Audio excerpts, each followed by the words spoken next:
Hello, everyone. How are you? Oh,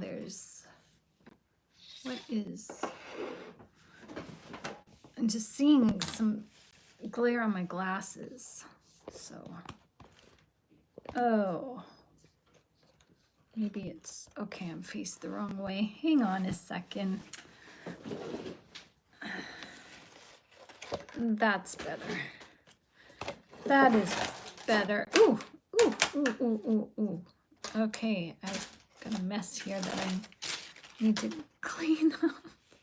How are you guys all doing? Oh, yes, we're flying by the seat of our pants today, obviously. Disorganization is, well, sometimes it happens. How you doing, Resistor? Resistor is our moderator. Hello, welcome to this channel. And before we begin, Cynthia, this is for you. Happy birthday to you. Happy birthday to you. Happy birthday, dear Cynthia. Happy birthday to you. Mwah. There you go. She can't be with us today, but hi, Jeanette. Nice to see you. She will watch the repeat of this live. So, yeah. So, hello, Cynthia. Hope you had a wonderful day. Wow. So, today we are going to talk about, well, we're going to talk about the narcissist again. Don't we always talk about the narcissist? Yeah, because that's what we do on this channel. We talk about the narcissist as we dig in, dive in, and hi Ted, nice to see you. I will be brief. I have to tell you something. Okay, tell me something. Hi Mark Travis, how you doing? Is protest a form of narcissism in some cases? It can be. It totally can be. Yeah.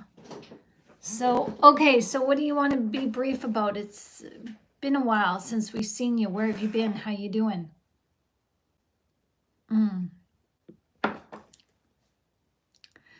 Okay, I'm not liking this tea.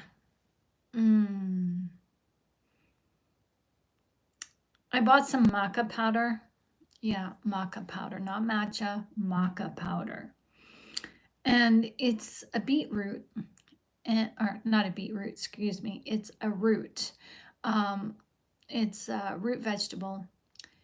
I think it's from the turnip family, so it's slightly bitter. And it kind of has a mochaccino kind of smell to it. It's kind of colored like mochaccino.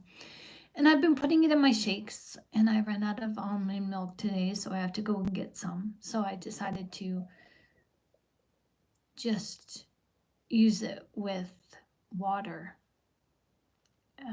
No.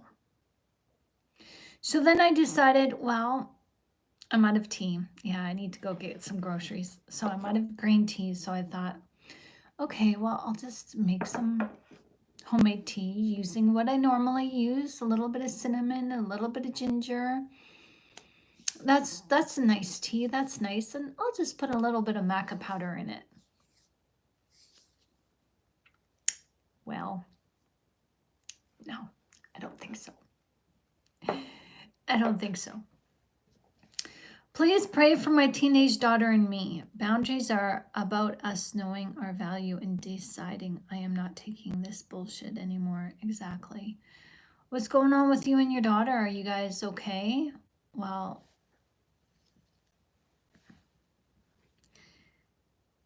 ginger is good, says Mark Travis. I'm having a pajama day. I often wonder what natural alternatives I could take and ditch my meds. Okay, so Ted says, boundaries are about us knowing our value and deciding I am not taking this bullshit anymore. That's true. That is true. So is that, what did you want to talk to us about? What's going on between you and your daughter? If you're willing to share. My daughter is healthy, but the family court case is toxic. Ah. Glad to hear your daughter's healthy. Does your family lawyer know about narcissism? Does the judge know about narcissism? that can affect things because parental alienation is a thing, and it's something that you need to talk to your lawyer about and let your lawyer address that to the court. Um, and it's about now looking good in the courts by playing your role. It's about really putting what you've learned into practice now before the court, because there's people watching with a fine-tooth comb. And it's important for you to show and convey that, okay, you're a work in progress, you've made mistakes, but you're learning, you're growing, and you're willing to put the best interest of your child first.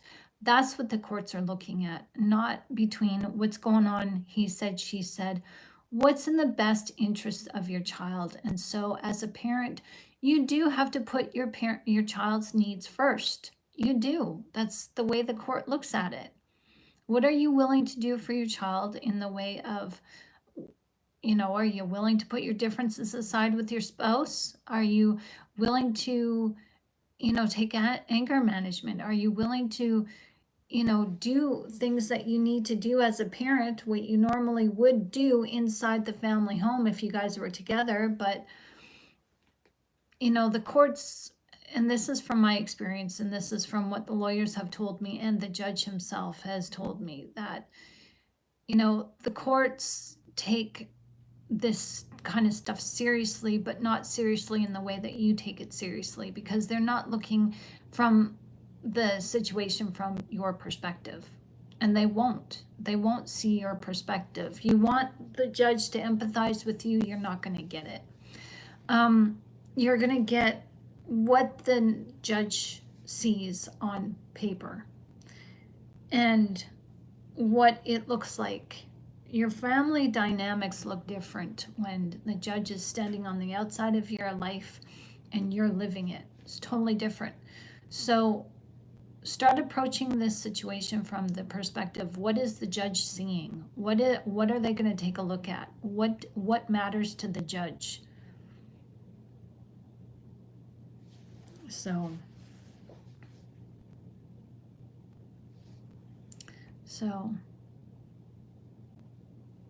the judge does not, they have darvoed. So, yeah.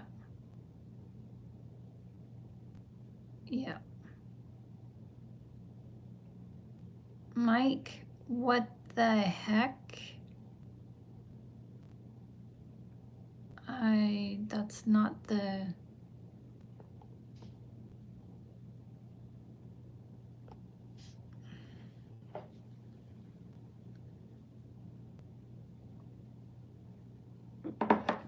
So, sorry, I just was observing the chat room. And hi, Diane, nice to see you.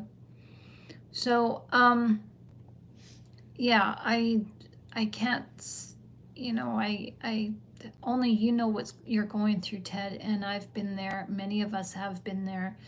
And my opinion on the matter, and my opinion can be wrong, but I'm going from my experience. If I could do it over again, I totally would.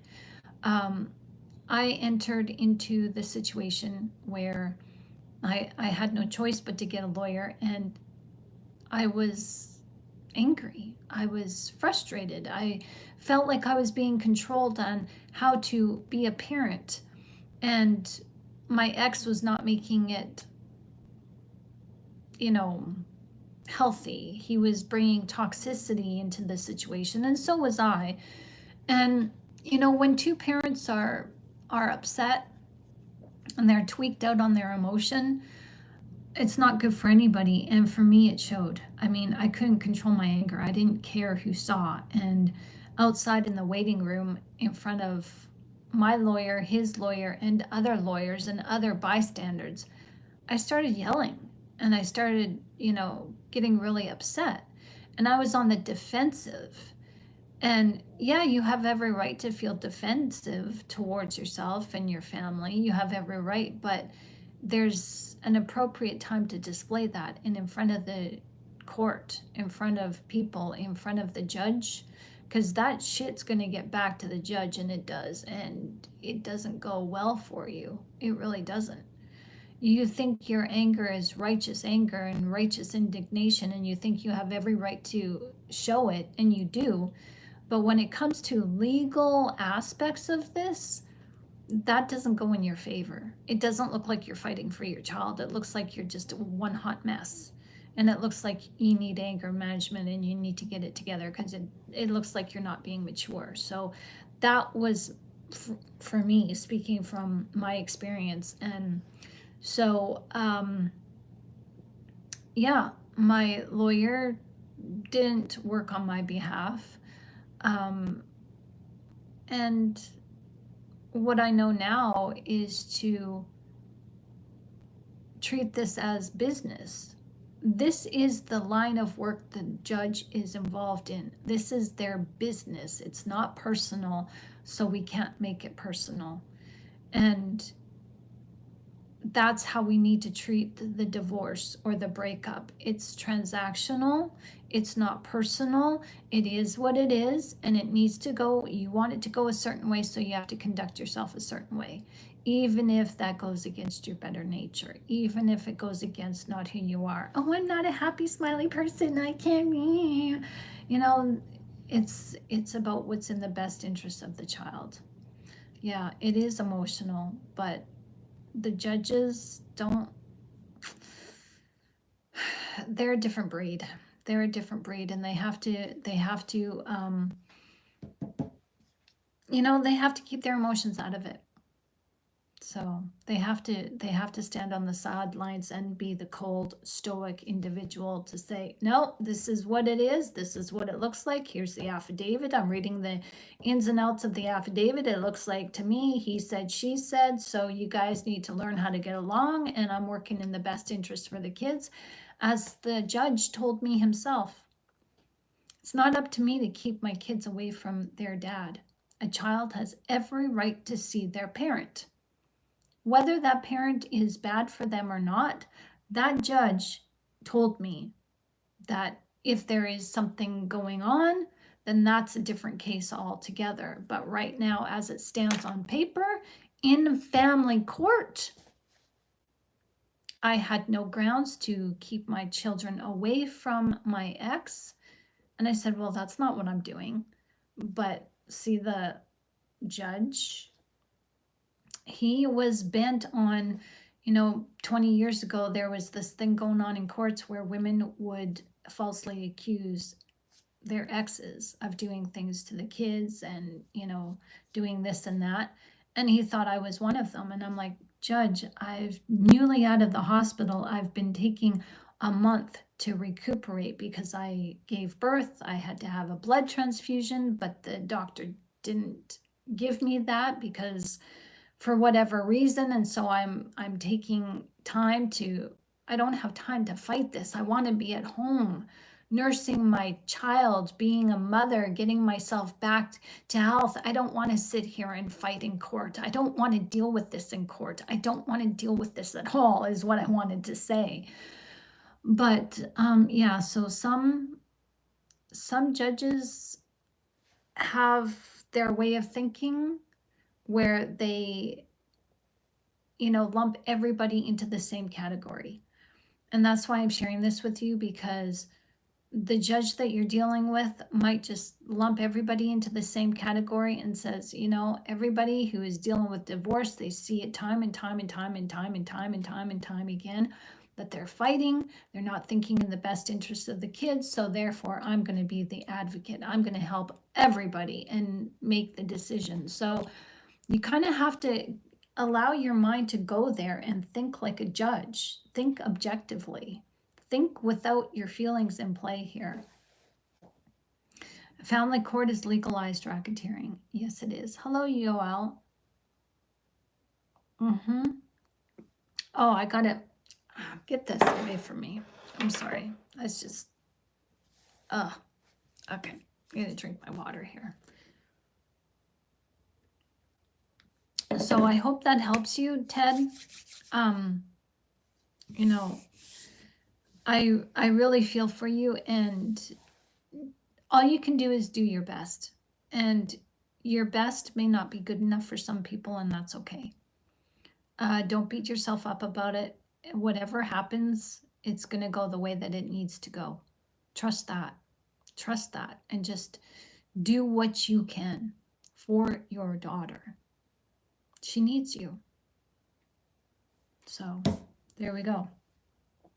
So let's get on with this video. Hi everyone, my name is Shannon Gilmore. Welcome to Positively Spiritual. Hi, how'd it do? Okay, so you know the narcissist weaponizes your empathy against you, right? Well, you can weaponize their apathy against them. Now, you don't do it to them. You don't stick it to them like they stick it to you. No, this is not about eye for an eye, tooth for a tooth, because God clearly says, do not repay evil with evil. Instead, you weaponize their indifference to set yourself free, and it works. Hi, everyone. It's nice to see you. Welcome. Come on in. Welcome to Positively Spiritual. My name is Shannon Gilmore, and I am a peer support mentor and an author combining my expertise to help you live your best life in freedom. I help you to discover or rediscover your birthright by shifting your mindset as together, you and I, me and you, we focus on your spiritual outlook that locks you into your high position in God's kingdom. Trauma tries to take away your faith, and this channel helps you strengthen it. So let's go. We take a look at the world by taking a look at its players, the narcissist, and together you and I figure out their game plan and learn strategies that help us to detach and rise above and never become a tool used for their manipulations again.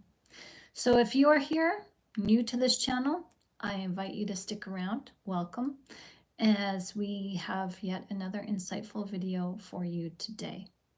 Check out the videos on this channel and let me know what resonates with you and what types of videos you'd like to see on this channel. Thank you for joining me today. It's so nice to see you. And for those of you who are regular visitors, welcome. It's so nice to have you back. It's very nice to see you.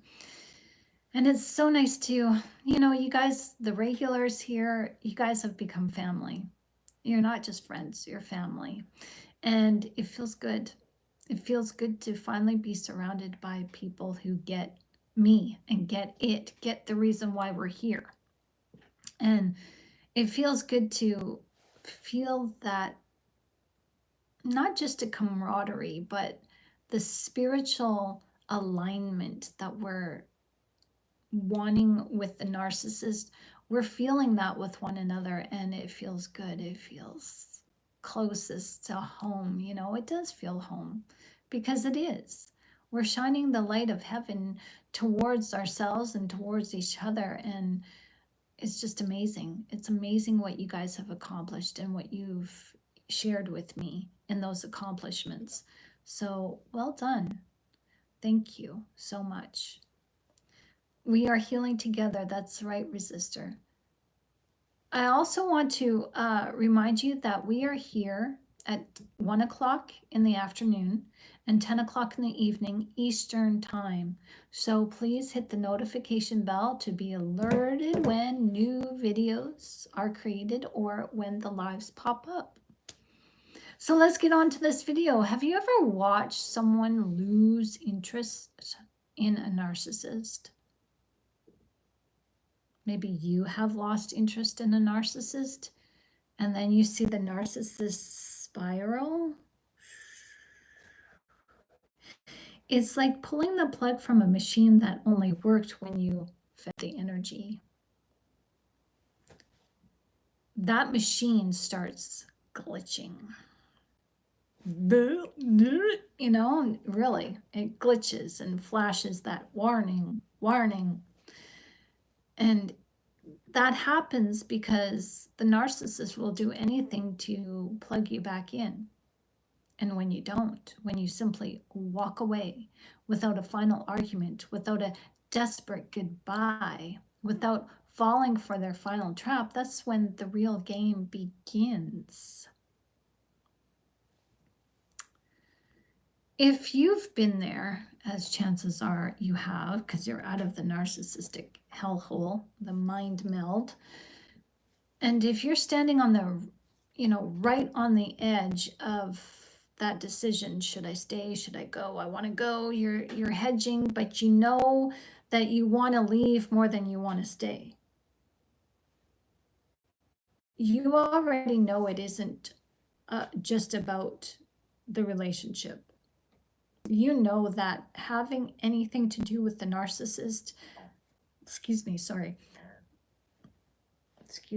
this is a spiritual war, a war for your peace, a war for your sense of purpose, and a war that tries to hijack and take away your identity. So let's talk about what happens when the narcissist finally realizes that you don't care anymore. My ear's tickling me. Because when you stop caring, when you stop reacting, you actually take back your power they never wanted you to know that you had. Once you know, you go. I like that.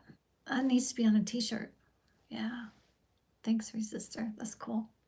So the question is, what happens next?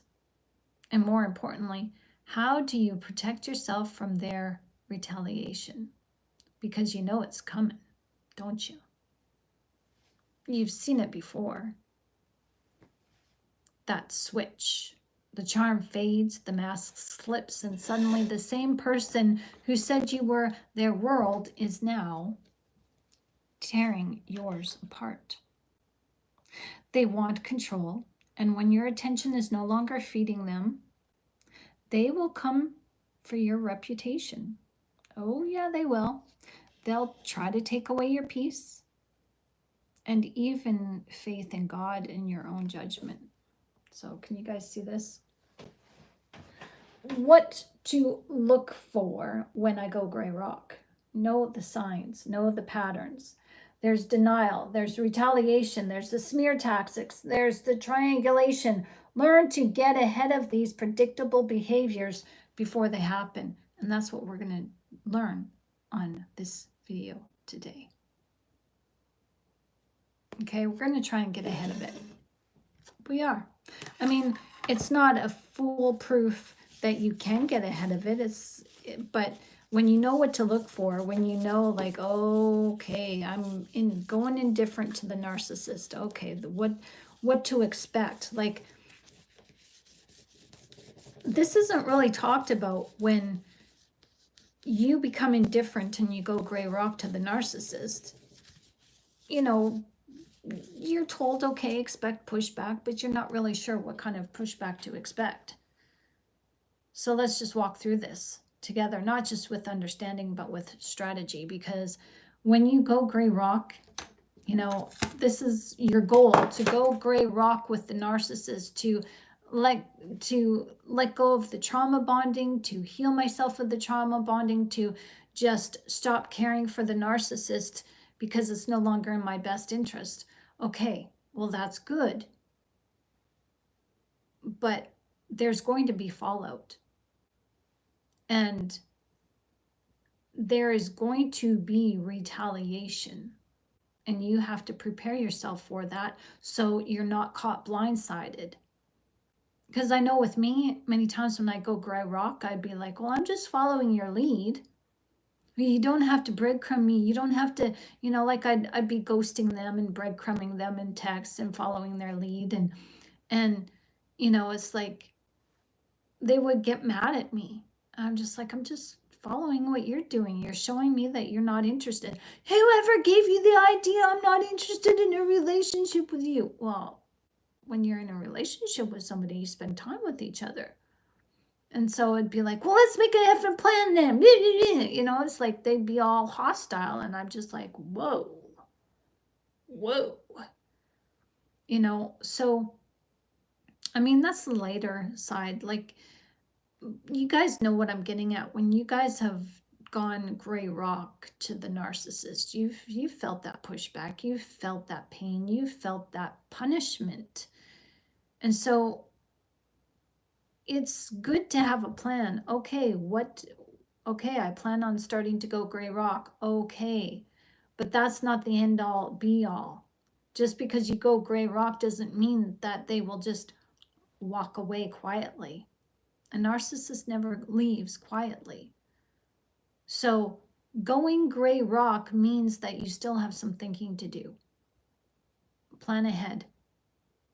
Have a contingency plan. Okay, when I go gray rock, I'm going to have to expect this to happen.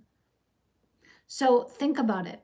What goes through the mind of a narcissist when they realize that you, the person they once had wrapped around their little finger, has stopped caring? First of all, denial. They're just trying to get attention. They'll come crawling back. They'll sulk. They may give you the cold shoulder. They may go gray rock themselves. They may stonewall you. And they may deny access to you. Or, excuse me, they may deny you access to them. And they may deny themselves the access to you too, in order to teach you a lesson. And this denial is in attempts to get you to reconsider what you're doing, to get you to come crawling back to them. But when you stand your ground, they will come crawling back to you. And that's because when the silence stretches longer than what they anticipate, your energy is no longer reacting to them. Their panic sets in. I'm losing control. It's not about love. They don't want you back because they love you, because they miss you. It's because without you, they're exposed to themselves. They're exposed to their weakness and they can't handle that. So they're left with facing themselves, and they can't look at that. They can't look at themselves. You were their reflection. You were their proof that they mattered. Not that they were lovable, but that they were in control. And when you withdraw that and you say, no, I'm not, no, this is no longer serving me. I'm not going to be controlled by you anymore. When you no longer flinch, when you no longer chase, when you no longer react, you no longer cry over them, they don't just lose you. They lose the fantasy of the life that they expected to have controlling you. Hello, Ashok, how you doing? What is the clue that they are completely leave us? A narcissist doesn't completely leave you. Exactly, they never leave. They're never gone. Have you guys ever seen that show called What About Bob with Bill Murray? Excellent movie. My favorite scene is the mother and the children are like, what about Bob? Because the guy, I forget his name, but the psychologist or psychiatrist kicks Bob out of the house. And he's like very hostile towards Bob. And the mother is like having tea with Bob or coffee or whatever. And the dad, the psychologist, the husband comes home and Bob's there and he's like kicks Bob out of the house and, you know, slams the door on Bob. And the wife and her kids are like, but Bob, what about Bob? What about Bob? And, you know, he's gone. And the psychiatrist is like, gone? You think he's gone? And he's all upset. And he opens the door and he's like, he's never gone. It's so funny. It's just, I can't do it justice, but it's funny. And that's like the narcissist. They're never gone.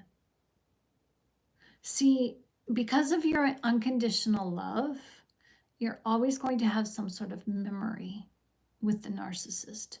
Because your heart was attached to the narcissist, your heart then will have fond memories of the narcissist. So they're not gone from you. And that itself keeps the candle burning.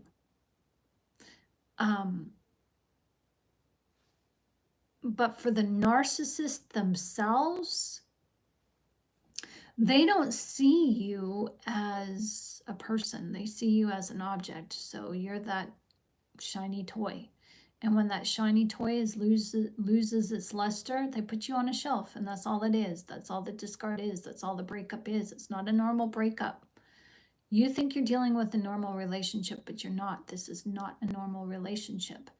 It is one where the narcissist believes that they own you, and they own you even if that shiny new toy that they think that you are, when you have lost your luster, they put you on the shelf so that they can forget about you again, so that they can return to you and think good thoughts about you again.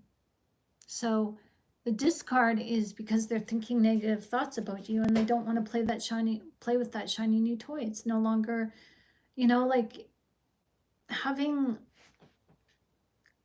if you guys ever remember playing with your Tonka trucks or Tonka toys, it's new and shiny out of the package, and you're fascinated that those metal doors of that little car open and the wheels move, vroom, vroom, vroom, and some you can pull the car back and release it and it moves forward.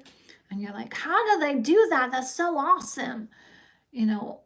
You're enamored, and this becomes your favorite toy until it no longer is your favorite toy, till the door falls off, or a wheel gets bent or broken, or it no longer pulls back and goes forward on its own.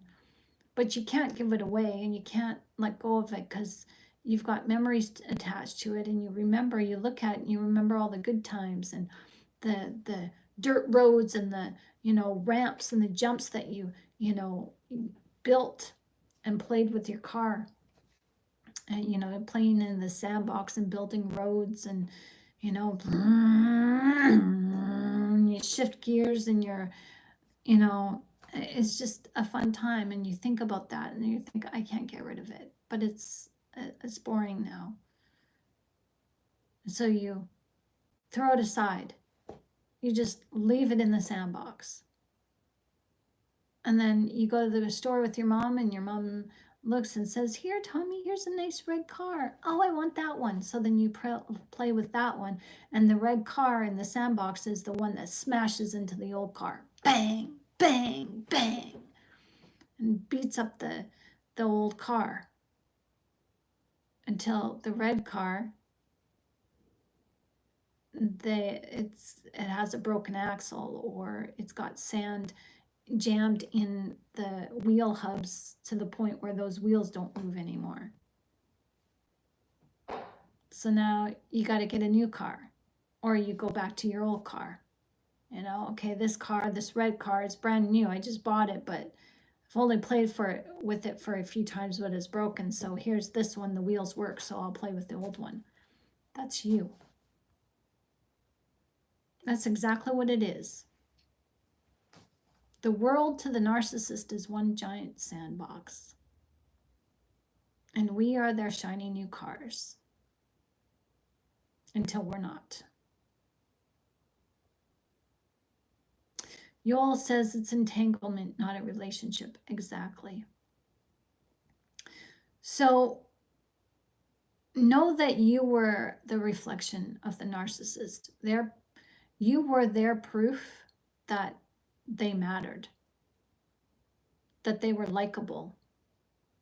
And if you liked them, that meant that they could like themselves.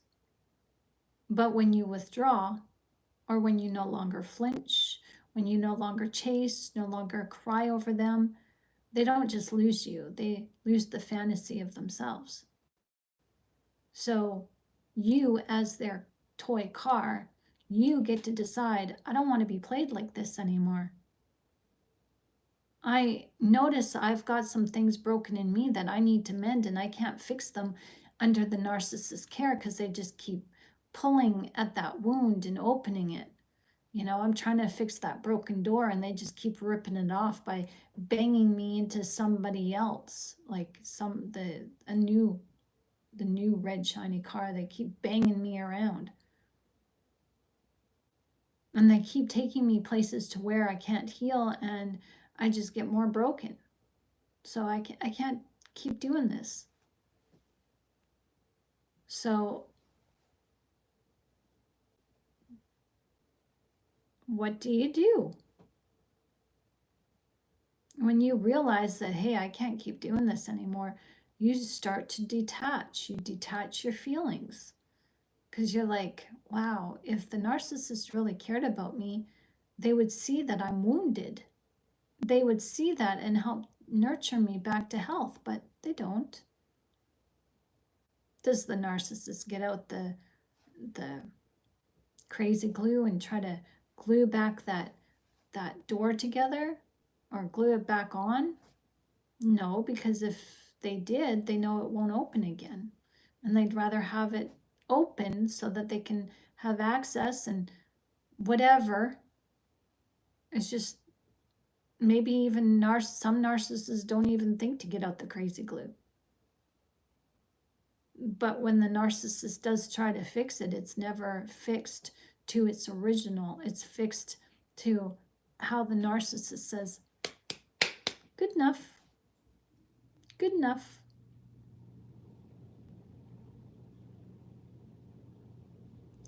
So when you take it upon yourself to say, no, I'm not going to be played like that, that's when they retaliate in subtle ways first. A little dig here, a passive aggressive comment there, then maybe a grand gesture. They'll try love bombing, showing up as the old them, dripping with charm, tears even, and empty promises. But no, they've changed. They assure you that they're different this time. They promise. They promise the promise. But you know better now. You've been smashed up emotionally enough times by the narcissist on their playground that you're just done. You're done being their toy. You know your worth now. And that's what it's all about.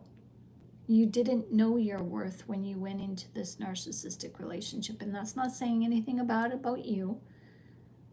It's not a judgment on you. It's just the facts that many of us do not know ourselves in totality. We have an idea of what we like, what we dislike, what we want, what we don't want, but we're not sure or secure in that knowing. And it takes us to get beaten up to say, hey, my fender's fallen off. That's my fender. That belongs to me. You can't do that to me. You can't use me as a smash 'em up derby car. Like, no, I'm worth more than that. I'm a Maserati. I'm a Lamborghini.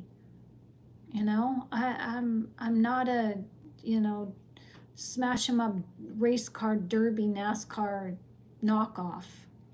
You can't treat me like that. I'm a Rolls Royce. I'm a limousine. So when you know that you deserve to be treated better, what do? You start staying silent. You start staying silent and observing. And that's when the gloves for the narcissist come off. They smear your name. They rally others, they triangulate, and suddenly you're not just trying to heal from the abuse, you're dodging their bullets in the form of gossip, manipulation, and confusion. But this is where you can make the shift happen in your favor.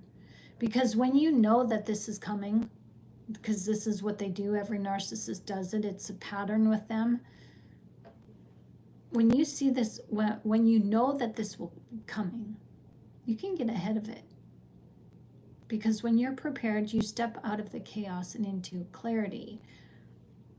And you can manage what happens after you go gray rock, after you detach your commitment from the narcissist, your emotional commitment, that is. Let me ask you, what would it feel like if none of their tactics touched you? If they screamed into a void, all they would get back was silence?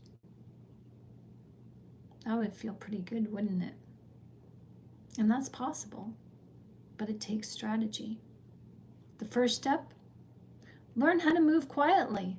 Stop announcing your boundaries to people who only see them as challenges. Just withdraw emotionally. Withdraw physically, digitally even. Let them figure it out by feeling your absence, not hearing your explanations. They know what they did to you was wrong. You're a 1989 Porsche 911 Turbo. Awesome. Have you guys ever watched that cartoon called Turbo? The Snail is Fast. There's a song that is called The Snail is Fast. Just look up the song.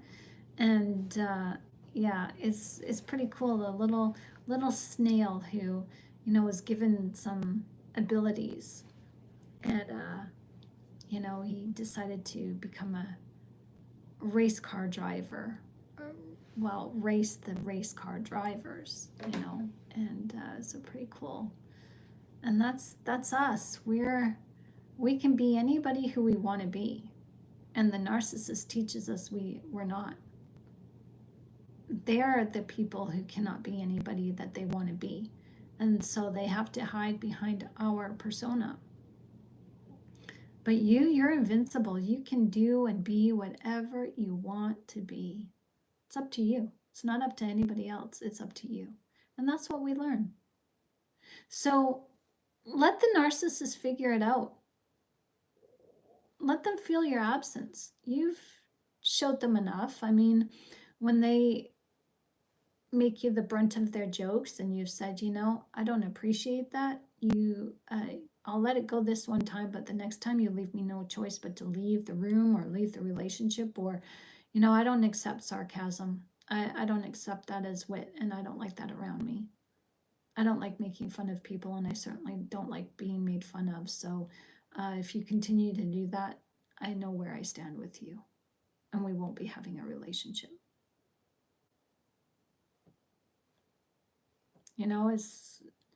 You can be as forceful or as stern as you want, but you've got to hold to that boundary. And they'll push it, and you just say, okay, I'm done. Or don't even say that. You just walk away. And they're like, where are you going? I was only joking. And you just keep walking. Don't look back. Keep walking. Close the door. Hang up the phone. Click whatever. Just do not engage with them. You don't owe a storm warning to someone who's already been wrecking your life. And the second step, lock down your life. Change passwords, guard your inner circle, protect your peace like it's sacred, because it is. So when you start going gray rock, already have your passwords changed. Already lock down your Facebook page, your Instagram, your Twitter. Already lock these things down so that they don't have access. Don't let them have access to your computer, your phone. Lock it all down. Protect your peace like it's sacred, because it is. Get ahead of the smear campaign by living a life that contradicts their lies. Speak well, speak calmly, speak little. Let your consistency destroy their chaos. So I like that. So speak well, speak little, meaning don't say too much, and speak calmly. Not just to the narcissist, but to other people, because you're going to have to offset the triangulation that's coming. You're going to have to offset. You guys see that? Speak well, speak little, speak calmly. Remember that. You're going to have to offset the smear campaigns. You're going to have to offset the triangulation. You're going to have to offset a lot of this stuff so getting ahead of it is to Um, stay rational. Stay mature.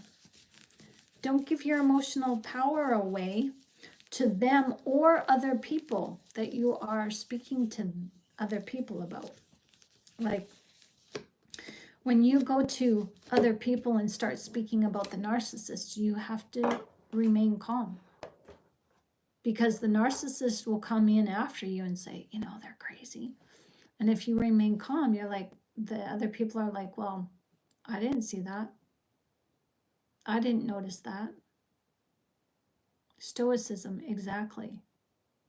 Exactly. So guard your inner circle. Protect your peace like it's sacred, because it is. Have you ever considered that your best weapon is actually your reaction? That's why the real power move is not revenge. It's not proving them wrong. It's not warning the world. It's living in alignment, in such peace that even if they shout from their rooftops, hear ye, and they ring the bell, no one's going to believe them, because you're already gone and you're not looking back. So I want to ask you this question. Are you still dancing with the idea of warning them? Trying to get closure? Maybe showing them how much they hurt you? Well, that's just a trap. What if they want your closure speech? What if they want your emotional unraveling? Why? Because it feeds their own narrative. Don't give it to them. Give them silence. Exactly. Dancing with the devil in the pale moonlight. Exactly. Give them silence. Give them peace. Give them zero access to you and your spirit. And again, they may try everything in their toolkit to pull you back in. They may hover, they may parade someone new in front of you. They may even reach out in a moment of false humility. But you already know what's behind the mask, don't you? Don't play their game. Don't trade truth for fantasy. And it's their fantasy, not yours. They're counting on your empathy, your compassion, your hope. That's what they use. They weaponize it. So weaponize their apathy, their indifference to move in your favor. Because they use your empathy, your compassion, your hope for change. They use all of that, not for you, but they use it against you. Who you are is sacred. And use that sacredness to rebuild your identity, your connection with God. Use your identity to give you a sense of purpose, because your sense of purpose is your identity, and your identity is your sense of purpose. When you finally look in the mirror and you finally see the you that you have been waiting for, I mean, the real you, that's when their illusion about you falls apart. Because the truth is, no narcissist wants you to discover that you need, or they need you more than you have ever needed them. They don't want you to know that.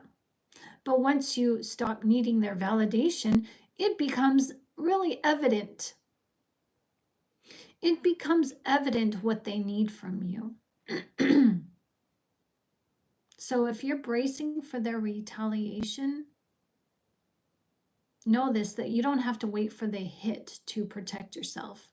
You get ahead of it. You predict their behavior, because their behavior is predictable. It just looks unpredictable when you're not looking for it. But when you see it and know it, it's predictable. It's a pattern. And the pattern is when you start going gray rock and being consistent in that gray rock, they'll fight back. And you notice that they don't like your gray rock because, you know, sometimes you get tired, you know, and sometimes you're not as talkative as you normally are. And they'll be like, what's wrong? What's wrong? They want to see if you're upset at them because their guilt is getting the better of them, whatever it may be. Their shame, their guilt, whatever. They know they did wrong against you. So they're wondering if you found out. Maybe this was 5 years ago, 2 days ago, maybe an hour ago. It doesn't matter when it happened. They know all the things that they've done against you. And so they're like, what's wrong? What's wrong? And you're like, nothing's wrong. Well, something's the matter. And then when you won't tell them, they get all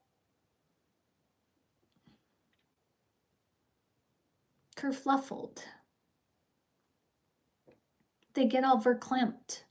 They get all ruffled. And then they start blaming you. Well, I don't see why you have to be like that. I'm only trying to be nice. I'm just trying to, get you to open up to me. You always say that I never open up, and here I am. I'm making myself available to you, and you're not opening up. You're being the wall this time. What the hell's wrong with you? See that? They're trying to make you feel bad as they're projecting their feeling bad onto you, so you can get ahead of it. Nothing's wrong, and leave the room. What's wrong? Nothing. I'm tired, or nothing's wrong. Well, you're not this yourself. I am myself, and I am just fine. Thank you for your concern, but I am doing just fine. And then leave the room or go do something. You can become untouchable, not because you're hiding, but because you're standing so firmly in your truth that no lie can stick. Let your silence be your strategy. Let your healing be your legacy. And let them feel what it's like to lose someone who finally woke up. So I'm going to ask you again. Are you ready to stop caring? You don't stop caring and replace your love with bitterness. I'm talking about stop caring by stop letting it bother you what the narcissist thinks about you. It's not your business to know what they think. It's not your business to know what they feel about you. It's your business to protect yourself against how they treat you.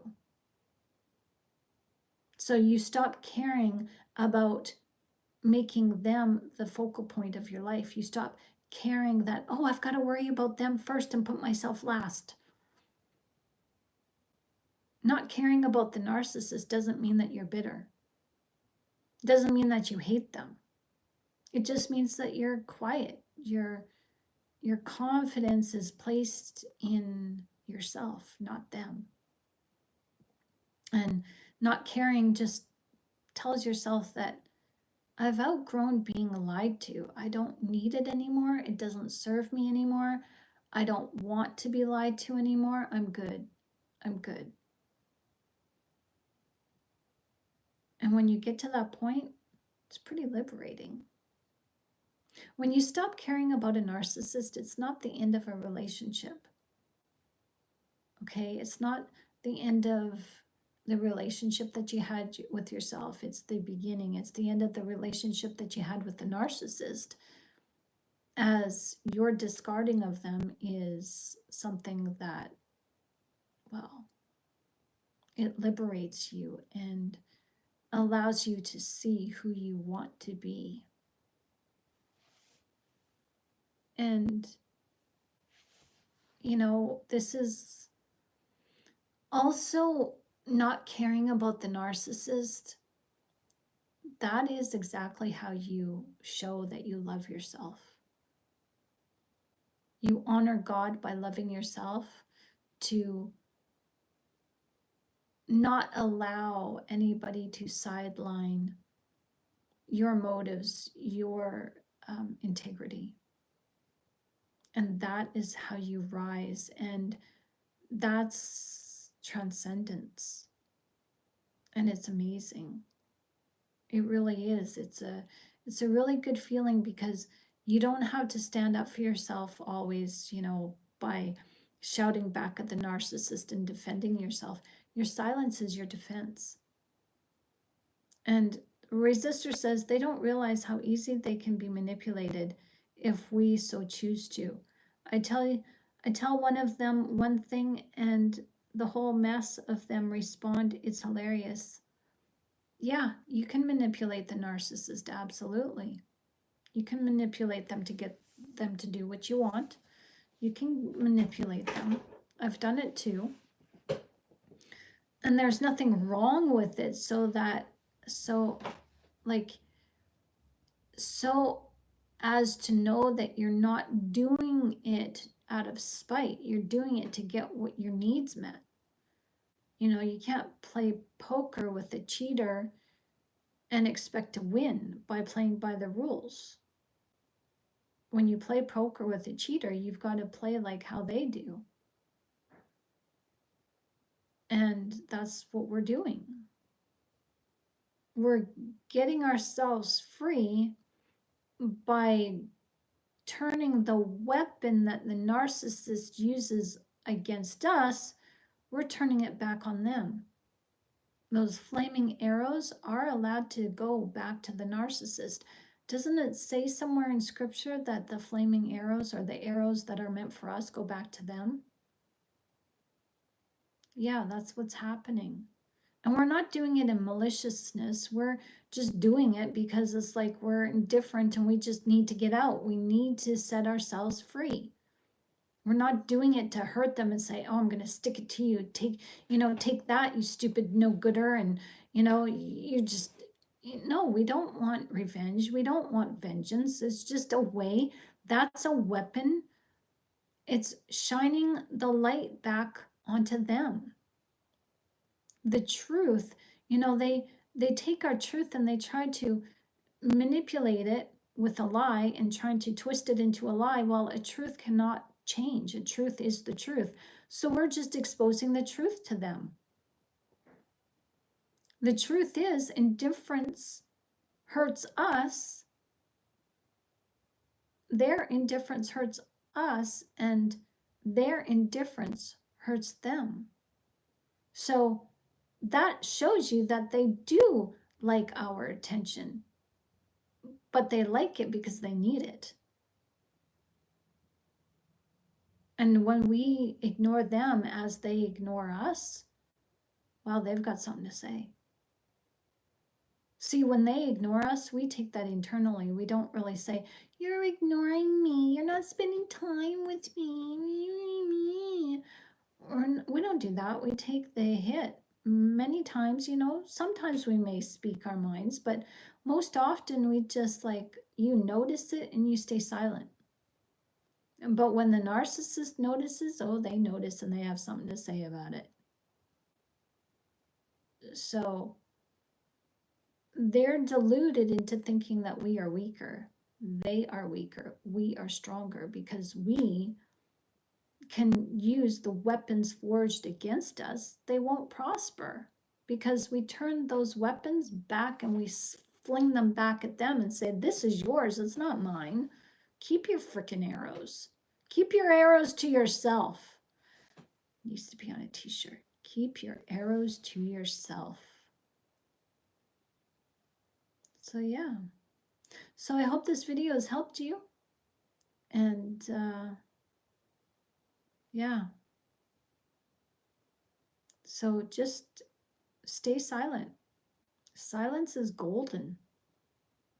Silence is your weapon. Jesus stayed silent before the Roman magistrate. He stayed silent before the people who wanted to unalive him.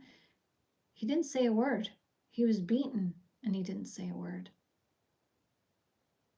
I mean, scripture is so telling. It's all throughout Psalms and Proverbs. You can't argue with foolish people because their mind is set in stone.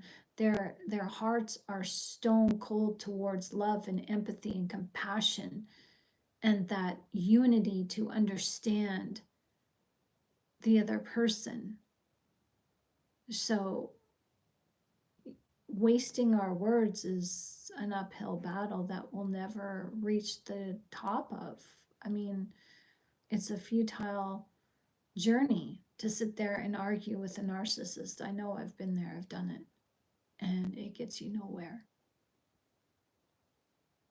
So just stay silent and move yourself accordingly to where you need to go, what you need to do, and get ahead of it. Just when you stay silent, know that there's going to be backlash, but you just hold your ground by getting ahead of it and doing what you need to do. Bar them from your life, because you're barring them from your emotions when you stay silent. You're not speaking your mind, you're not speaking your feelings, you're not showing them your feelings, you're not showing them any, you're barring them, you're banning them for life out of your mind and heart. You're evicting them. And they don't like that, so they're going to retaliate. So just know what they're going to do and get a strategy to get ahead of it and not care what they're going to do. Let them rage, let them fight, let them argue.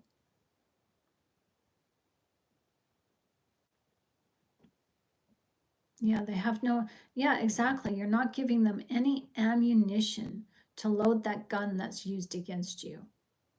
That's exactly it. So I hope this video has helped you.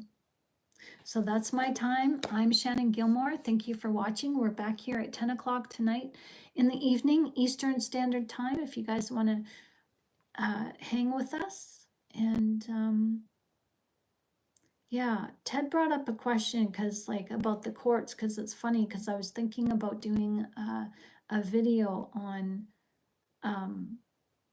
the criminal based on what's going on in the headlines today about P. Diddy. I wanted to just flesh out some ideas about what it's really like from, like what happens when you get a narcissist in court. What kind of tactics do they do? And wow. Yeah, so we might do that tonight, or we might do that another day. I'm not sure, because that seems like a pretty heavy study.